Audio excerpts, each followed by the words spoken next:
उसके बाद फिर दशमी, और उसके बाद बहुत बड़ी श्राद्ध आने वाली एकादशी की। तो शास्त्र कह रहा है कि एकादशी की श्राद्ध के दिन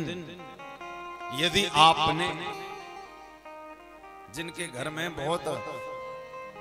असाध्य बीमारियां हो गई हैं, बहुत रोग हो जाते हैं ना, कि आपने देखा ना किसी किसी को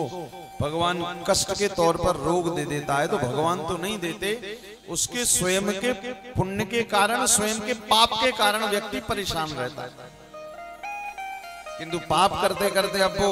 अपने आप को उसने सुधार लिया, जीवन सुधर गया है, तो आने वाली एकादशी, जो एकादशी श्राद्ध आ रही है, उस दिन यदि हो सके तो सब लोग ये उपाय जरूर करें। जो भी आस्था भजन पर सुन रहे हैं, क्या करना है आपको, एक पीपल का पत्ता तोड़ना है, उस पर शहद की, जैसे हम तिलक लगाते हैं ना भगवान को, वैसे शहद की छोटी छोटी बूंदें टपकानी है उस पीपल के पत्ते पर, और पत्ते के ऊपर में एक एक जितनी जितनी जगह शहद गिराई है उतनी उतनी जगह जौ रख लेनी, जौ उतनी उतनी जगह पर तिल रख लेनी है, चंदन लगा देना है उतनी उतनी शहद की बूंदों पर, और अपने नाम, अपने गोत्र और अपने पितरों को याद करके, नाम को, गोत्र को, पितरों को याद करके, यदि किसी बहते हुए जल में आप उसको प्रवाहित करते हैं, कहीं जल बह रहा हो, नदी हो, सरोवर हो, जहां भी आपको लगे, यदि आप उसको प्रवाहित कर देते हैं और हाथ से उसको जलांजलि दे देते हैं, ये कहकर कि मेरे पितृ तृप्त हो जाएं, मेरे पितृ प्रसन्न रहें, जहां भी रहें मुझे आशीर्वाद देते रहें, मेरे ऊपर रोष ना करें, इतना करने मात्र से भी, यदि एकादशी की श्राद्ध के दिन आपने ये उपाय कर लिया, तो ये करने से जीवन में कैसा भी पितृदोष हो, भगवान कहते हैं ये करने से वो पितृदोष तुरंत समाप्त हो जाता है। फाल्गु नदी के तट पर हम लोग गया जी में हैं, तो आप लोग तो तर्पण पिंडदान कर रहे हो, तो हमें और आपको तो कोई ज्यादा विशेष, किंतु जो घर पर बैठकर इस कथा का श्रवण पान कर रहे हैं और नहीं आ पा रहे हैं गया जी किसी कारणवश, तो आने वाली एकादशी श्राद्ध को यदि आप ये उपाय करते हैं, और एक चीज और लिखी, बहुत अच्छी बात शिव पुराण में,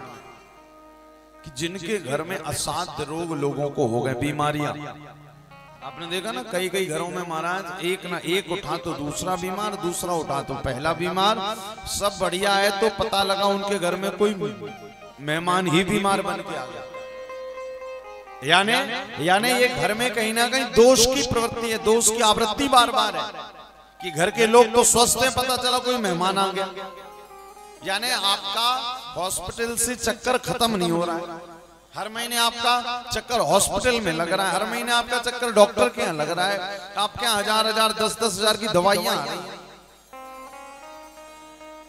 तो लिखा हुआ है कि भैया जो घर में जब ज्यादा लोग बीमार रहते हैं, तो इस पितृ पक्ष में आने वाली नवमी की श्राद्ध जो कल है,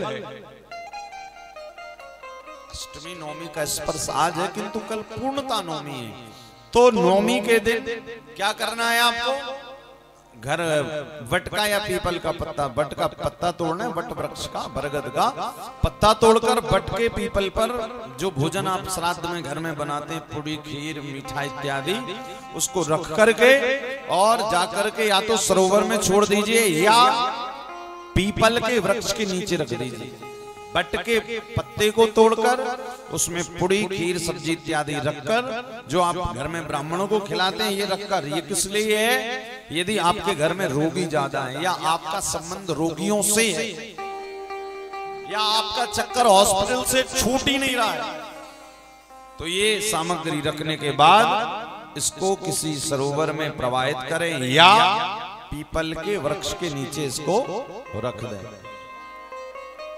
कहते हैं इस श्राद्ध में यदि ये करोगे और उसके 1 साल बाद आप देखना कि आपका संबंध, आपके घर पे जो लोग बीमार पड़ रहे थे, जो रोगी बन रहे थे, वो रोगी बनना बंद हो जाएंगे, वो धीरे धीरे ठीक होने लगेंगे।